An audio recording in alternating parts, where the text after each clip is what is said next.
WVUA-FM, Tuscaloosa.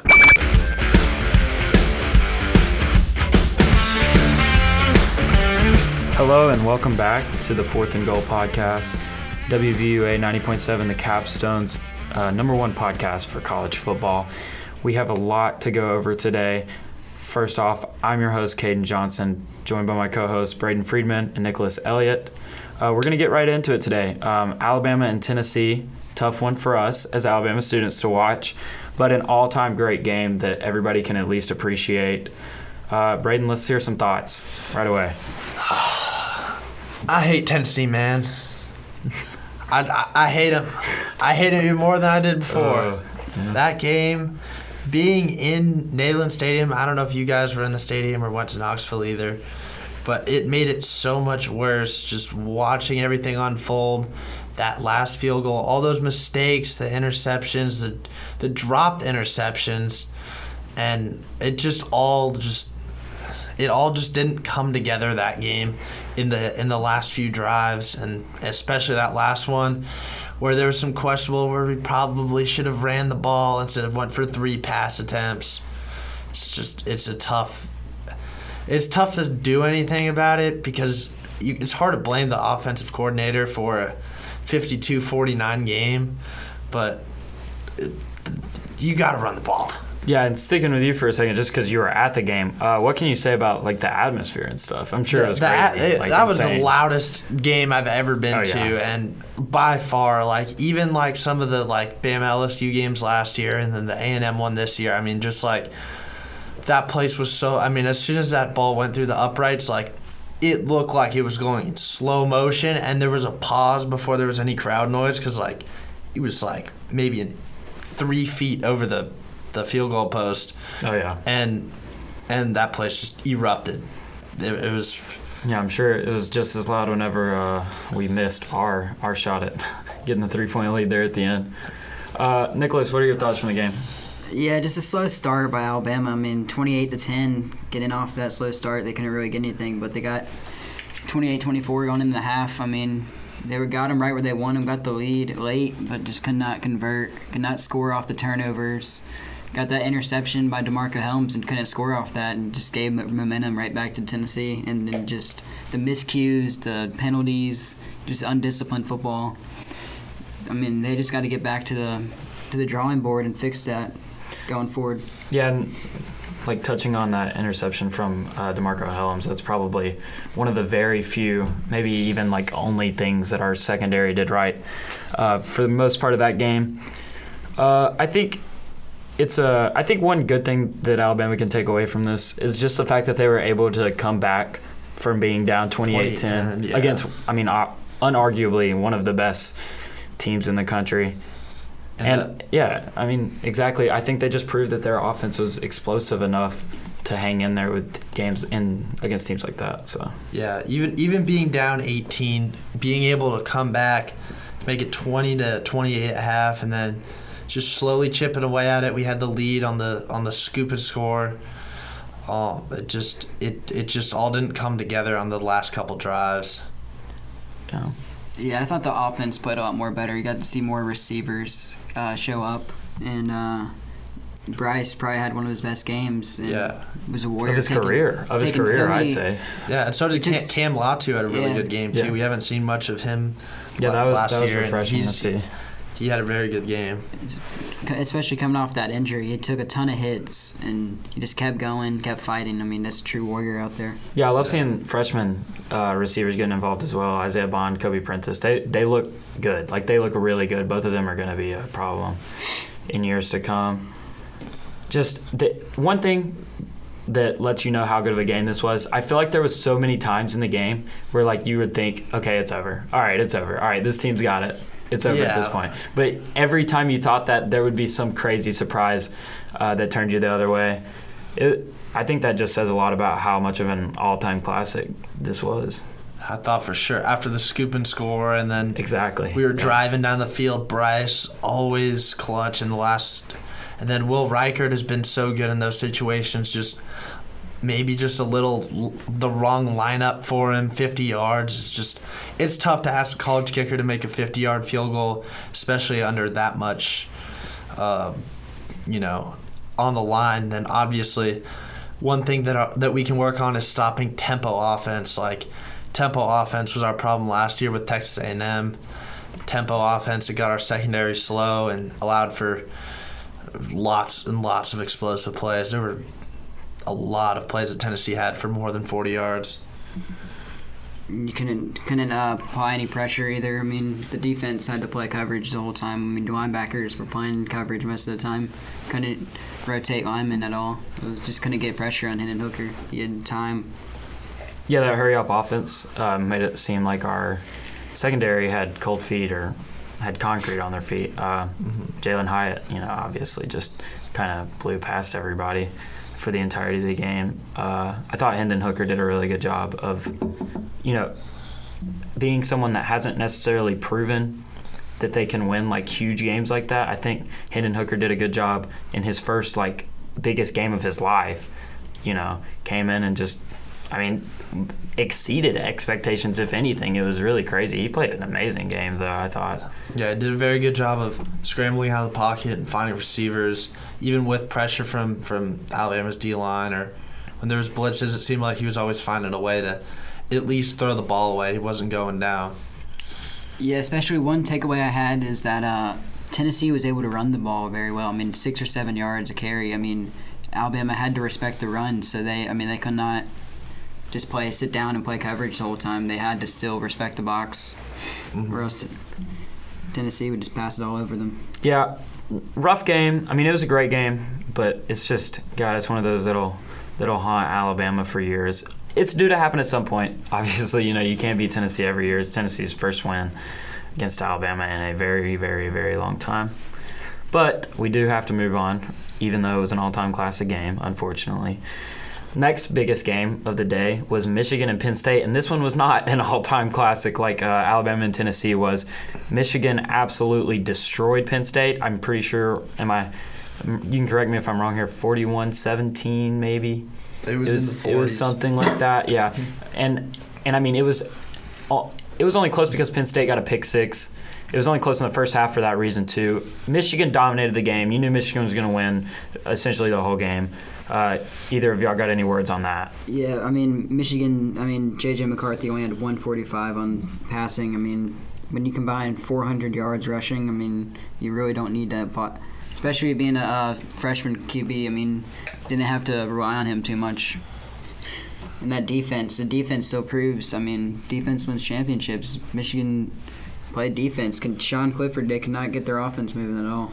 Yeah, no, Michigan looked really they looked really strong. Their defense looked really good. Their offense, obviously, that many yards. Wow. Put up that many points against a team as good as Penn State. I think being at home helped them a lot. I thought that Penn State was going to maybe even win that game before the game, but once that game started, you knew the whole time that Michigan was going to be in control. It felt like Michigan was in control for most of the game. So, yeah, what did the picks look like last week? Did we all three pick Penn State? I had Michigan. Okay, Nick. Michigan, so Nick had Michigan. Yeah, speaking of the pick'ems, we'll get to that later. That is rough week for the picks for the boys. But touching back on Michigan, I think there's a lot of these top-tier teams now, Michigan, even Penn State's kind of like it too, Ole Miss, that are really focusing on this run game. Michigan's running attack is absolutely crazy. You got Blake Corum that's really making like a decent case for Heisman even. And then you have Donovan Edwards, just a sophomore that exploded for 173 yards, 2 touchdowns that game.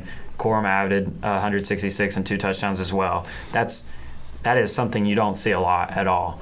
Especially from a team with a dual-threat quarterback as well. J.J. McCarthy tacked on 57 rushing yards. Just an abysmal defensive performance against Penn State. They could not stop the run at all. Blake Corum, he's starting to climb up the Heisman boards a lot. What do you guys think about his Heisman chances this year? I think he's got a good chance to end up in New York. I don't know if he's going to win it this year. Especially now. We haven't had a running back win it. It seems like forever. But I think he's got a good chance to make his case for New York. Yeah, he's definitely got a shot. Obviously, now Hendon Hooker with the win against Alabama on his resume is going to look very good for his Heisman odds. But, yeah, I could definitely see him being in that finalist group at the end of the year. You know, there's a lot of season left where anything can happen, but as long as he stays healthy and puts up consistent numbers, I think he'll be in there. All right, moving on. We're going over to the Big 12 now. Not the biggest game, but it is a big team. Oklahoma quiets the Kansas hype with a big win against the Jayhawks. What do you guys think OU's ceiling is after this win? Do you think that this is kind of like a turning point in their season and maybe they can kind of salvage it, maybe go 8-4 and even potentially 9-3, best case scenario? What do you guys think? I think that they have good potential to go 8-4. I don't think the team has enough to really bounce back that much, but maybe they prove me wrong. They look so sloppy against TCU and Texas, which seem to be the two favorites to be in the Big 12 championship at this point in the year. But obviously that win against Kansas is good to quieting the hype, just like it says. But I think that their ceiling probably is coming up a little. I think I could see them coming up a little short of making that championship game, especially with Oklahoma State being in that good too. So that's just what I think. Yeah, I think their ceiling. I mean, I think they're 7-5, 8-4. That's probably where they'll be. Maybe 6-6. It just depends on Dylan Gabriel staying healthy. They're going to be in shootouts all year. Their defense is not very good this year. Brent Venables hasn't been able to get his guys in yet, so I think their ceiling at 7 or 8 wins, get them to a nice bowl game, and then just finish the season strong on Venables' first year. Yeah, and it's definitely not a lack of talent problem for OU. It's more just so meshing with the coaches. I think we can all agree with that. Yeah. It's a new system. There's gonna be some growing pains, and I mean the Big 12 is pretty competitive this year. I think everybody can admit that. There's not really an easy week in the Big 12 for these teams having to play each other. We talked a little bit last week about how this league is unfortunately. Maybe the most realistic scenario is that they play themselves out of the playoffs, which there could be, moving into our next segment, a team that wins out and does make some real playoff noise. That is TCU. Is TCU your guys' pick to win the Big 12? Like, are they the definitive favorite right now? I think right now on paper, I think they are, with the wins they've put up, but down the road, it's going to be tough. I know in the future they have to go to Texas. So I still think that Big 12 runs through either Kansas State or Texas. Go ahead and the rest of the way. Yeah, obviously, like you said, on paper, being undefeated looks really good right now. Going into Texas is, especially with Texas being as good as they are, it's going to be really tough for them to come out with the win. It's definitely possible, but on paper, they're the favorites. I think right now, Texas is Vegas's favorite to win the Big 12. But yeah. Yeah, and then you got Max Duggan, that is playing. I mean, just as good as almost any quarterback in the country. Yeah. The offense is killer. Nick picked his player of the week last week, Quentin Johnston, the wide receiver from TCU. He had another really good game. He really could have been someone's player of the week again this week. Mm-hmm. Moving into our last recap game of the day here, we got Utah upsetting USC. I think a couple of us called that last week, right? All right, well, that's at least one game that we won last week. Utah upsets USC.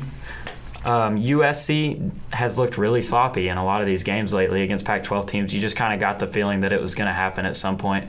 What do you think they can do to fix that going forward? That was probably one of their best offensive performances I saw, Caleb Williams. He looked very good. They were able to get up and down the field. Just their penalties. They had a lot of penalties on third down when Utah to stay on the field and just keep rushing the ball. Their defense is not very good. They're going to have to rely on their offense probably the rest of the way. Yeah, I think their offense is going to be their major focal point for the season. Obviously, another game that really came down to last play, but I think that USC has a lot of potential to win the Pac-12 still with one loss, with UCLA going to Oregon this week. But I think that if they work on cleaning up their play a little bit, that just kind of being a focal point of what they work on. Their offense seems to be good. Their defense is their weaker side, but they can get past that if their offense is clicking like it was last week. Yep, I agree. USC's offense is obviously one of the most talented in the country. They have Mario Williams, they have Jordan Addison, they have Caleb Williams, they have Travis Dye. I mean, the team is absolutely stacked. They're unarguably one of the top 10 or so offenses in the country, maybe even more like top 5. I think that they will bounce back. I think that they will have a really successful season. I could easily see them going 10-2, and best case scenario, obviously 11-1, and getting back into that Pac-12 championship game. And I mean, I wouldn't say that their college football playoff hopes are dead. What do you guys think about that? Is there still a chance? They're obviously going to need some help. I think that as a Pac-12 team, with there being the potential for there being 4 11-1 SEC teams at this point of the year, that still being a very good possible chance of that happening. I think that a team in the Pac-12 has to win out, but, I mean, a lot can happen. I think that there's a chance if they win out and go to the Pac-12 championship that they could find their way in number 4. Just other circumstances would have to happen to other teams for that to happen. Yeah, I would say, I mean, on paper, the Pac-12, I mean, gets a lot of hate for other bit because they haven't put a team in the playoffs. But I think Pac-12 was probably the second best conference this year, I'd say, on paper at least. I mean, 4 ranked teams in top 25. I mean, it's close. It's close. They're definitely competitive. They're competing more this year than they have in other years. Yeah. They have a lot of really good teams, USC, UCLA, basically your normal Pac-12 stuff, a lot of high-powered offenses.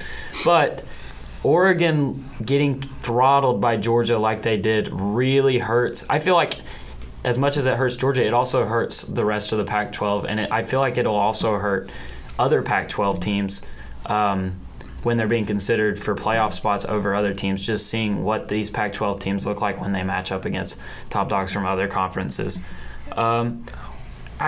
It's going to be tough for USC to get in. I don't think they control their own destiny anymore. What do you think, Braden? Yeah, I think it's all they have to win out, and it's all if other teams, they have to rely on other teams losing for them to find a spot in. Yeah, and like we talked about a second ago, they are definitely going to need TCU to slip up one of these weeks. All right, so moving into the next segment, we got our top performers of the week. I'll go ahead and get us kicked off. I have Jaden Daniels, quarterback out of LSU, of course, 23 for 32, 349 yards, 3 passing touchdowns, and followed it up with 44 rushing yards and 3 rushing touchdowns as well as LSU took down the Gators in the Swamp. I give extra points for winning at Florida. I feel like that is unarguably a top 5 atmosphere in college football. Anybody, any quarterback or any person that can go in there and take a win as convincing as LSU did against Florida, they get a lot of credit from me. I thought this was Jaden Daniels' best performance by far since he's had on an LSU uniform. And LSU, hey, they're really, really inconsistent, but they're looking up, obviously, going into a really big game this weekend. Yeah. My top performer of the week, someone had to do it. Jalen Hyatt, 6 receptions, 205 yards, maybe 206, somewhere around there. And then the 5 touchdowns. I mean, he had 6 catches, 5 touchdowns. He did the Randy Moss style line, but better. Yeah, something like that. I mean, they're just all these like 50-yard. I mean, they were just. He had all the time that there was an explosive play. It just seemed to go right into his hands. That's how you beat Alabama. Explosive plays. It's like you're not going to beat Alabama if you're just going to run, slow plays that for gains of 4. Eventually, someone's going to hit you hard enough, or you're going to throw an interception. But when you're throwing deep balls like that and tempo offense, it just burns out the secondary, and that's exactly what they did. Yep, and it seems like over these past few years, any team that's pulled off the big upset against Alabama or a top dog like that, you need someone on your team to have the game of their life, and that's what Jalen Hyatt did. All right, moving on, Nick, who you got? I got 2 players. They're both on the same team. I have Cameron Rising from Utah. He had 415 passing yards, 2 touchdowns, and he had 3 rushing touchdowns. And also tight end out of Utah, Dalton Kincaid, who had 16 receptions, 234 yards and a touchdown. Yeah, I want to say it was win. It was like it was like the most yards that a tight end's had maybe for Utah in a game before. It was some record. It was crazy. That was just a track meet of a game. Yep. All right. Next segment, we have the conference championship predictions. We're a little bit over halfway into the season. It's time to really start focusing on who is going to be playing in these conference championship games, with obviously huge playoff implications on all of them, starting off with the SEC. I have the rematch of the game that we have been talking about all day today. I have the rematch of Tennessee and Alabama. The Tennessee and Georgia game is going to be so competitive, but I just feel like Tennessee's the better team right now. Alabama has Ole Miss. They have Mississippi State this weekend. They have a couple of tests, but I do like Alabama bouncing back and playing Tennessee for the SEC championship. Braden, what you got? I think Bama's gonna play Tennessee again. As good as Georgia is, Georgia's also been very inconsistent. Tennessee hasn't been inconsistent. It's just been whether the fact if they were for real or not. And they proved that they were for real when they beat Alabama and LSU back-to-back weeks with scoring 40 points in both those games at least. So their offense is for real. It's just whether or not that Georgia brings out the team that they brought against Missouri or the team that they brought out against Oregon, South Carolina, and Auburn. Great point. Yeah, I'm gonna have Alabama Georgia rematch part 3 from the last year. I just think Georgia is just going to continue just to roll. I mean, their defense will come up big for them, especially at home. They'll have their fans. It's not like they're going in 100,000 fans and kneeling, screaming, hating them. They got their fans on their side. I mean, Stetson Bennett, he'll have probably one of his best games this year. I mean, he hasn't had a good year, but I think this game will really just continue momentum of that program. Yep, Tennessee does have to go to Athens for that. That's a pretty big note. All right, next up we got the Pac-12. This one took me forever to decide, guys. It was so hard to decide on this one. This is another conference where it just seems like there is so many of the teams in the top tier. It feels like they could just all beat each other up and all be in this big three-way tie. Of course, the Pac-12 got rid of divisions this year, so it's just straight up the two best teams in the conference. And even though I don't really know if these are the two best teams in the conference, I have it playing out to where Utah will take on the Oregon Ducks in the Pac-12 championship. No UCLA, no USC. I know it's crazy, but I am a little bit higher on Oregon. I think they've got a lot better throughout the season. I think that they get a big win this weekend and even potentially win out.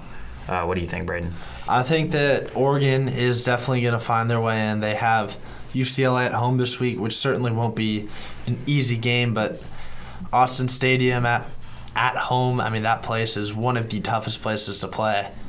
So UCLA will be with a challenge. I have a feeling that it's going to come down to the winner of the UCLA-USC game. Yeah. Who goes in. Obviously, Utah looks really good too, but I just think I want to see Oregon-UCLA, but I think it's going to be Oregon-USC. I think USC and Oregon, we're going to see a rematch of the two Pac-12 heavyweights for the last, I don't know how many years. A big note is that Oregon and USC actually do not play each other in the regular season, so that helps both of them, obviously, for their chances. Yeah, I think this weekend game will be part 1 of 2, and I think it'll be Oregon and UCLA. They'll play each other in the Pac-12. This will just be a preview game. I think Oregon we'll save those for the picks later.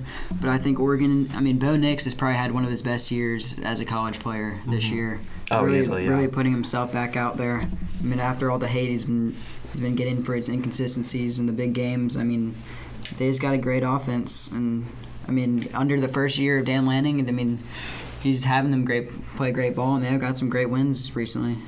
Yeah, Oregon, since the Georgia game, has done like a complete 180. And, a lot of that is just because it's Bo Nix against Georgia, and you know how that goes most of the time. Next up, we got the Big Ten. I feel like this one is pretty chalk. It's not the hardest one to decide on for me personally. I do think Michigan is better than I thought they were originally. They proved that to me this weekend.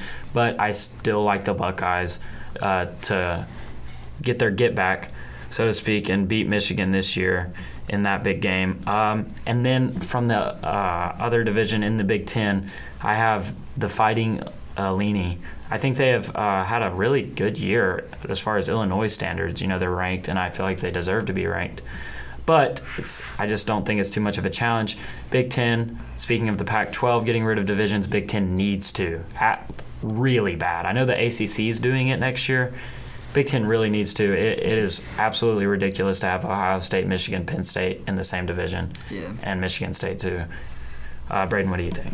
I think just it's going to be Ohio State against Illinois. Although Michigan could be for real and beat Ohio State, they just have struggled against Ohio State a lot over the last 10 years, and they're really going to have to pull something up. It's going to be the winner of the Michigan-Ohio State game playing Illinois. Yeah, I think I'm going to be a little different. I'm going to have Ohio State, but it'll be against Purdue in the Big Ten championship. I really like Aiden O'Connell. He's a really good quarterback for Purdue. They got a great offense. I think they'll upset Illinois when they play them towards the end of the year, and then they got to go to Illinois to play that game. That'll be a good one. That'll be a big-time game. Mm-hmm. Then Ohio State, they have home field against Michigan in the Horseshoe. I think they got to start a new streak again. Just beating Michigan. Pick up right where they left off. Yeah, and then Ohio State Penn State game next week. Stuff gets crazy and at Penn State, and you never know what's going to happen. Even after their bad performance last week. Is this a whiteout game coming up for Penn State? Will it be? You think? It might be. I know they're pretty selective. It's an 11 a.m. kick. Yeah, so that is true. That is true. They're pretty selective with their whiteout games at Penn State. But yeah, I think going back to the Big Ten West talk, I think just having the Big Ten West is so bad that they cannot afford for Wisconsin to have a down year like they are this year. Yeah. When Wisconsin has a down year, Big Ten West gets a little bit sketchy. It's pretty rough out there. You already got two coaching changes also in the same exactly. Big Ten West. Yeah. That is crazy. And then, of course, Iowa, who's 3-3 record, but probably one of the worst Division I offenses I've ever seen in my life. And that is not an exaggeration at all. They have not looked good on offense. Their defense has really been what's kept them in games, but their offense is just it's hard to watch. Yeah. All right, next up we got Big 12, really competitive conference. I like a lot of the high-end teams in the Big 12. As you guys know, too, I am high on Texas, but I do not have Texas making it with as high as I am on them. I have TCU taking on Oklahoma State in a rematch of the double overtime game we saw last week. I think we're going to see a battle of the blood orange. I think it's going to be Texas against Oklahoma State. As much as I'd love to see TCU go, it's going to be really tough for TCU to go into Texas and beat them. And then TCU may drop another game. But if TCU stays consistent, then they're going to find their way in that championship. But I think right now Texas, Oklahoma State is probably the most likely based on what I've seen. Yeah, they actually play in Stillwater this weekend, as you guys probably know. So, Nick, what do you got? Man, it's hard. They're all just going to be beating each other up. Just looking at each of the schedules, they all play.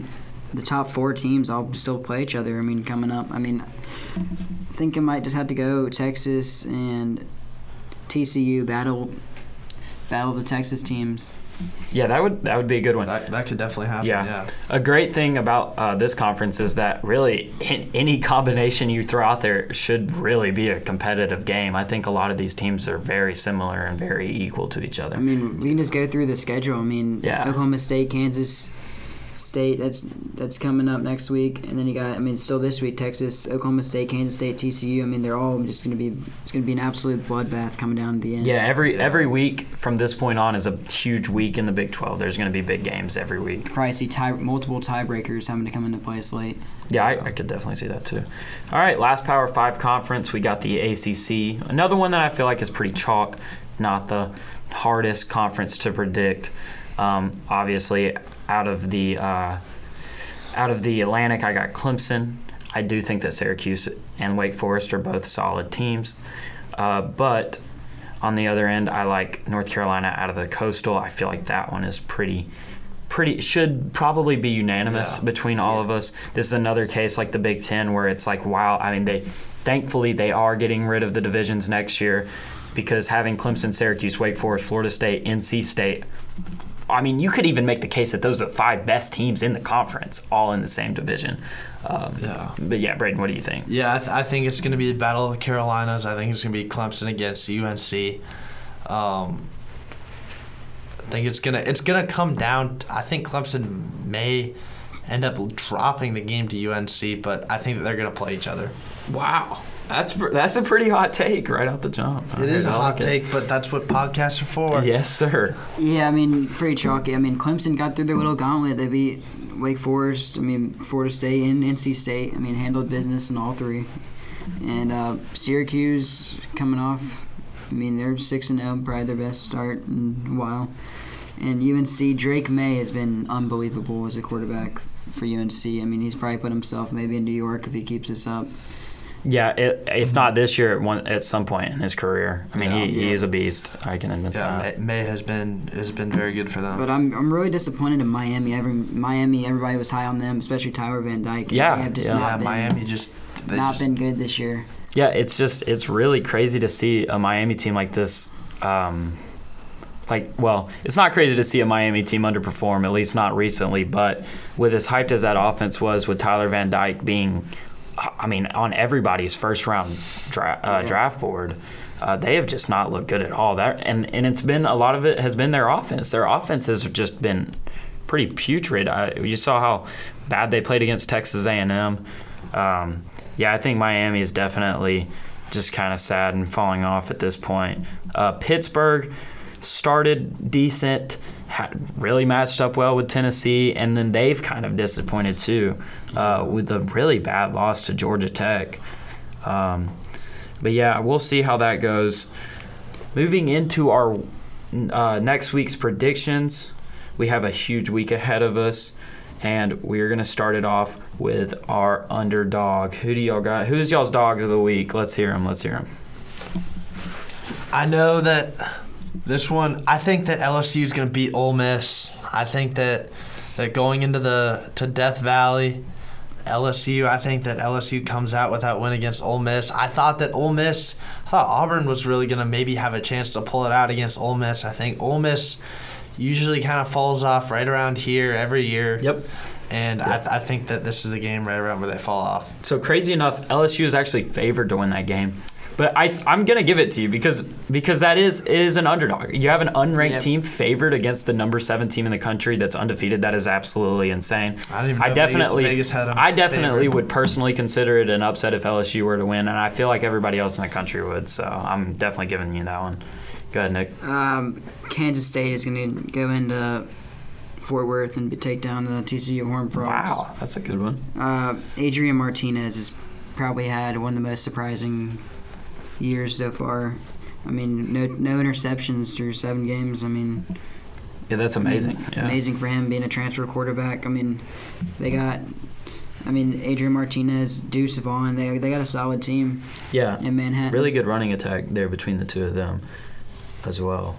I think we talk about Tyler Van Dyke underwhelming. I think Adrian Martinez, you could make the case as the most overperforming. Improved. Yeah, that's definitely for sure.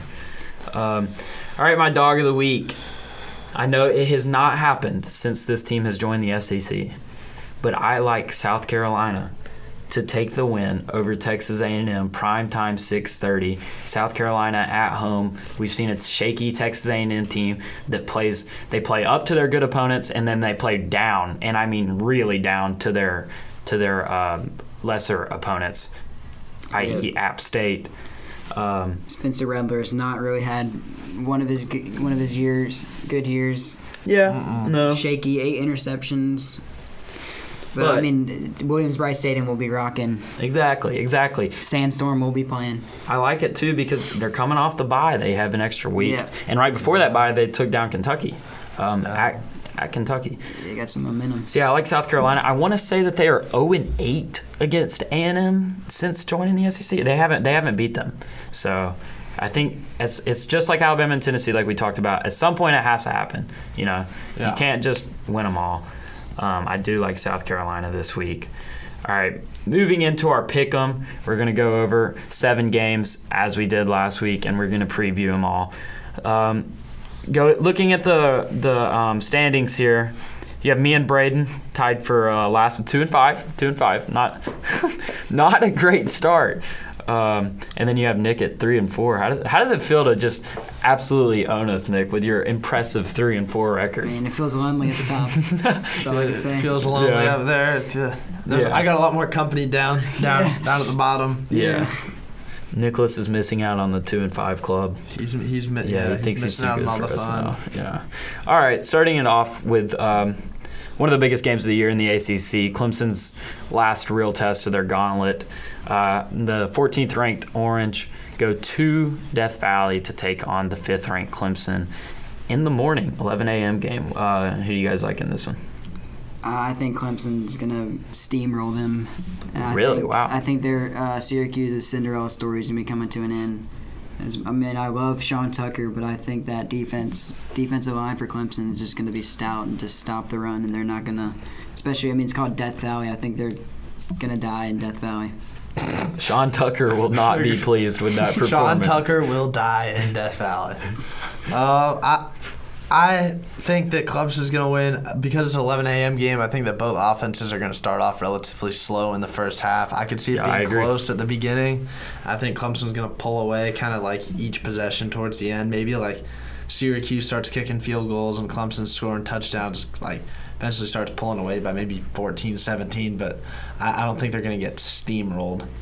Yeah, I don't either. I like Syracuse, and I'm not just saying that because I like Syracuse's Sean Tucker or Garrett Schrader. I actually do think that this Syracuse team is a good and competitive team. It's tough. I want to say Clemson's won like 37 straight games at home. It is ridiculous how many home games they've won in a row and the success they've had there. I think that, just like Braden said, I think that was a great point. I think it's going to be a lot lower scoring than some people would like to think. I do think that Syracuse keeps it close for the first half. We might see like even a Syracuse lead at halftime, but I do eventually have Clemson pulling away. Picked against Clemson last week, picked them to get upset last week. That didn't happen. So I'm going to stick with them this week. I think they get the win at home. Not by as much as Nick thinks, though. I like Clemson by maybe 10, 14-ish. I think Syracuse keeps it respectable.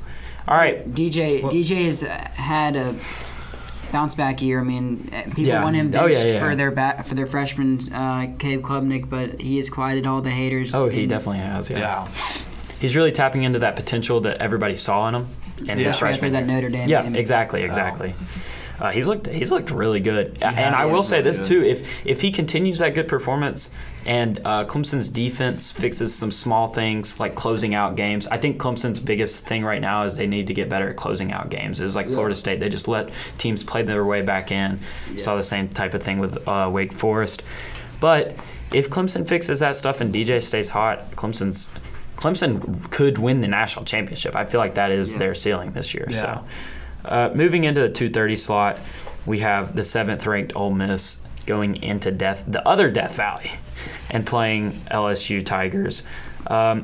This is a good one. LSU is favored, which is absolutely wild. I wonder how many other games like this have seen an unranked team going against an undefeated top 10 ranked team and be favored. That is crazy. When we were picking underdogs, I picked LSU. I didn't even look at what Vegas had said about exactly. Yeah, I just assumed that LSU was an underdog. Going off that, I think LSU is going to have a big signature win for Brian Kelly in his first year. It's all about how they start the game. They have not started the games off well. Last week they did. They scored almost every drive against Florida. They had a good start. Started off with the touchdown their opening drive. Something they haven't been able to do. Yep. And I think Ole Miss has not played in any tough environments yet. They played Vanderbilt and Georgia Tech. They almost lost to Vanderbilt. Yeah. They kept it close in the first half. Most of that crowd was probably in blue. And I think Ole Miss, LSU is going to have to stop the run. Jackson Dart, it's probably going to be about how he handles that. I mean, he's just got to be able to throw the ball. I think if Ole Miss were to win this game, Jackson Dart's going to have to win it with his arm. Yeah, I think that's, as of right now, the way to play against Ole Miss is make Jackson Dart throw the ball. I don't think he's proved that they can win a game with him throwing the ball yet this year. I think LSU will win and have the tiebreaker over Ole Miss, and I think the SEC West is going to come down to that Alabama-LSU game in Death Valley in 2 weeks. Wow, nice. Okay, so I think this Ole Miss situation is a lot like the USC situation we were talking about earlier. You've played so many close games, you have to slip up at some point. This isn't good because us all three picking LSU means that Ole Miss will win by 30. Yep. But I am rocking with the Tigers. Go Tigers this week. I do like LSU in this one. It feels like all year you can get high on LSU and then you can get really low on LSU. But right now I'm high on them after seeing them get that big win in the Swamp. I do like LSU to hand Ole Miss their first loss of the year this year. Coach O still left that team with tons of talent, tons of 4 stars, 5 stars. I don't think they can go 9-3, 8-4. I mean, that's a really good year for Brian Kelly. He's getting recruiting well down there. I mean, he's fitting in with the people, especially with that accent. And I think they're going to be rolling. Yeah, that's nice. Yeah, definitely. And now that you've mentioned the favorites, there's this famous saying, Vegas always knows, and they obviously know something that we all... They got the script. They have the script, and then they know something that we don't about both those teams, so... Yep. Sticking in the afternoon slate, we have a 2:30 game, 20th ranked Texas Longhorns going to Stillwater to take on Oklahoma State. I touched a little bit on this game earlier when I said that I think Oklahoma State will actually make it to the Big 12 championship. But contrary to that, I do think Texas wins this game. I have Texas winning on the road, but I do have Texas slipping up later in the year, hence why I still have Oklahoma State in my conference championship game. But I do like Texas in this one. It just seems like these teams always are in a really tough battle whenever they play each other. But I think that this Texas team is different with Quinn Ewers. And I think that Oklahoma State is going to be a little bit down after that just tough, embarrassing loss to TCU last week where they blew a 17-point lead. What do you guys think about this one? I think that the water in Stillwater is going to be choppy water, and the Longhorns are going to come in and make the win that they need to get. And I think that I had Texas, Oklahoma State as I think that TCU is going to fall off at some point. I think their offense looks really good. It's just teams got like that just no one really had thoughts on the beginning of the year to be as good as they were. They usually fall off at some point, and I think TCU is going to fall off. Maybe this week, maybe next week. So at some point, they're going to drop a game or two, and it's going to be up to Texas and Oklahoma State. Yeah, I mean, I have to agree with that. I think Texas is going to come in there. They had a shaky performance against Iowa State last week. They did not really look good. Quinn Ewers did not look his best, but I think Oklahoma State's coming off that really bad fourth quarter performance and that tough overtime loss. I think Texas is going to come in and Sark's going to have them ready, and I think Oklahoma State's defense is not as good as it was, especially after their DC left last year to go to Ohio State, and I just think Texas is just going to go in there and win. Yep. All right, so sticking with the 2:30 slate, we have 9th-ranked UCLA at Oregon. This is where game day is going to be. Probably the biggest game of the day. Believe it or not, there's playoff implications in a UCLA-Oregon game, so that is pretty crazy to see. I feel like this is another big test to really see if UCLA is elite or not, if they're going to take that next step. I don't think they get by this one, though. I like Oregon at home. Bo Nix has looked really good since the Georgia game. I think UCLA is finally going to fold this week, and I like Oregon in a really close one, though. I've from experience, I've been to Autzen Stadium before, and to be able to say that UCLA is going to come out of a packed house, game that could be potentially the Pac-12 championship, down the road. UCLA just isn't going to come away with the win there. That place is just it gets too loud, and it's going to be close. I think that UCLA is going to make a lot of the same mistakes that Alabama made this weekend, and it's just going to end up going in Oregon's favor. Yeah, I think Bo Nix is going to have one of his big games. But Chip Kelly, it is a revenge spot for him coming back to his old stopping grounds in Oregon. But I think Bo Nix is just going to keep him rolling. I think DTR is going to have not one of his best performances. He's going to struggle with the crowd. But I think this is part 1 of 2. I think Oregon's going to win the first one, and then coming down in Las Vegas, the Pac-12 championship, it'll be a closer game. All right, moving into our night slate, we have 6 o'clock. I think maybe all of us will be at this one. Mississippi State at Alabama. Big bounce back week for Bama. They're going to be pissed. You got a Mississippi State team that's underperformed the last couple of weeks. I like Bama in this one, and it seems like every time these teams play at Alabama, it goes Alabama's way, and Alabama's way by a lot on top of that. So I do like Alabama in this one, and I like Alabama by maybe even 3 touchdowns in this one.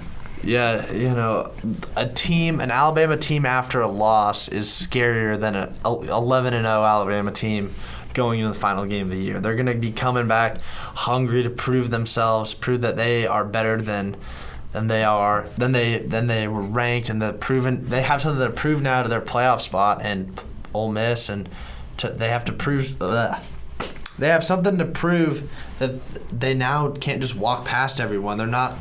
They're getting a lot of hate from the critics saying that this isn't a Nick Saban type of team, and they're making all these mistakes and stuff. Is that last year they said the same stuff to Georgia. Nick Saban was like, this is all the rat poison we needed. Usually it's the rat poison. The negative rat poison. I think the rat poison towards Alabama is just gonna motivate them so much more than they already were to come back and prove themselves on the revenge tour. Yeah, the air raid has not been successful against Nick Saban. I mean, Mississippi State has not scored a touchdown in Bryant-Denny since 2014. And wow. I don't think a Mike Leach coach team has scored a touchdown against Nick Saban either in their past 2 games. I did not know that. That is actually that is a wild. Crazy fact. I think Alabama's just going to go in there. Big game from Bryce Young. I think Ja'Cory Brooks is going to have a big game. Jameer Gibbs, everybody's going to be eating. Defense is going to get back. Will Anderson will have a big game. And I just think Tide's going to roll. Yep. Yeah, they're gonna come back. I still can't get over that stat. That stat is wild. That is a wild stat. They haven't scored a touchdown in Bryant-Denny that long. And they play every other year there. So since Dak Prescott. Since Mississippi State was the number 1 team in the country. Okay, so let me think. So that's crazy. Nick Fitzgerald was after Dak, right? Yep. And he was good. Nick Fitzgerald was a good quarterback too. I want to say that Nick might have even broke some of Dak's records while he was there. That is just nuts. That's crazy. Yeah, that is. All right, 6:30 we got Minnesota at Penn State. Bounce back week for Penn State potentially. I think this is a really inconsistent and weird Minnesota team. A lot of people were high on them. They had a couple of bad losses, but this is also a Penn State team that everybody was high on, including us, a week ago, and just got thwomped by Michigan. I do think that Penn State gets a big win in this one, though. I think they get back on track. I don't think that they are a playoff contending team, but I do think that they are a good team. I think they're probably a top 15 or so team. I think they get back on track with a good win this week at home against Minnesota. I also think Penn State is going to bounce back. I think we're going to have a lot of similar picks, really. Most of our picks the last, I think we've all had the same picks. Really? Wow. Yeah. I think that Penn State is not going to let Minnesota beat them after dropping that game to Michigan. They're going to come back. A home game, obviously. Beaver Stadium, probably the loudest stadium in college football. It's just, you're just not going to come out of that place with a win unless someone has to have the game of their life. Like you said, someone has to beat Alabama. They have to have the game of their life. Someone on Minnesota has to have the game of their life. They're going to beat Penn State. Yeah, I mean, Minnesota's been shaky. They've had some good wins, some bad losses, but, after checking back earlier from what we said, this is Penn State's whiteout game, and that stadium's going to be rocking. I think it is a Penn State whiteout game. Penn State's going to roll. Oh, yeah. Penn State by 3 chance. touchdowns then. Definitely, yeah. No chance. Wow. All right, so moving into our last game of the night here, one of the biggest games of the day, just right behind UCLA and Oregon. Big game in the Big 12. Again, another weird game with playoff implications. We have the 17th-ranked Kansas State going to Fort Worth to take on 8th-ranked TCU. This is a really big one for TCU. If TCU wins this game, they are really climbing, man. And if they get some help this week from LSU, they can climb even higher in the rankings if Ole Miss gets taken down. Man, I like TCU in this one. I think they keep rolling. So I like the Horned Frogs getting another win. I think that TCU has climbed their mountain as their potential for as far as this season goes. I think that they are going to drop this one to Kansas State. I think it's going to be really close, just with that comeback win against Oklahoma State, and then Oklahoma even being a close game, as big as the lead they had. I think just at some point that they're going to drop one. I think that I see them dropping this one. I see them dropping the one to Texas, and I see it's going to be one of those things that comes down the end of the year where I think a lot of teams in the Big Ten are going to be 10-2. And earlier I was really high riding on Oklahoma State. Now after seeing them blow that lead, I lost a lot of my confidence in them. So yeah, I'm taking Kansas State in this one. Yeah, I'd agree with Braden. I like the Wildcats in this one. That's my underdog of the week. The Dogs will be barking in Fort Worth. I think Adrian Martinez will continue his great season. I think him and Deuce Vaughn are both going to have big games. I mean, TCU's defense has been a little shaky, especially these past two games against Kansas. I mean, both good offenses. I think this is going to be a high-scoring game, though. Max Duggan, Quentin Johnston, they're going to be connecting for a lot of big plays, and I think it's going to come down to the last possession. Good. All right. So I'm different then. That separates me. So that means one different pick. I'll catch up. I'll catch up to Nicholas after TCU wins that one, hopefully.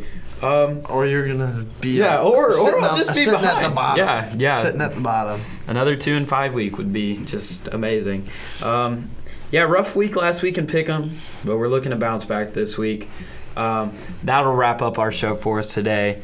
Thank you everybody for listening. I'm your host Caden Johnson. I'm Braden Friedman. And I'm Nicholas Elliott. And this is the 4th and Goal podcast signing off.